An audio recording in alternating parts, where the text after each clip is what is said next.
Hello, કેમ છો? તમામને સુપ્રભાત. કાજલ વ્લોગમાં તમારું સ્વાગત છે.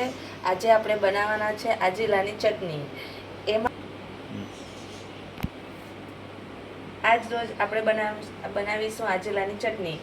એમાં મેં 2 નાના મરચાં લીધા છે, 20 થી 25 ગ્રામ જેટલો આજીલો લીધો છે અને સાથે એક ડુંગળી લીધી છે અને એમની સાથે થોડી આધી ટીસ્પૂન જેટલું મીઠું લેવાનું છે. મીઠું અને મરચું વાટી લીધા બાદ ત્યારબાદ આપણે આજીલો નાખવાનો છે. હવે એમને વાટીશું. મિત્રો, આજીલો વાટી લીધો છે. એમાં આપણે હવે સમારેલી ડુંગળી નાખીશું. એને થોડું વાટી લેવાનું. તો ચટણી વાટાઈ ગઈ છે આપણી. હવે એમને આપણે બહાર કાઢીશું અને દાળ ભાત શાક અથવા તો રોટલી શાક સાથે ખાઈ શકાય.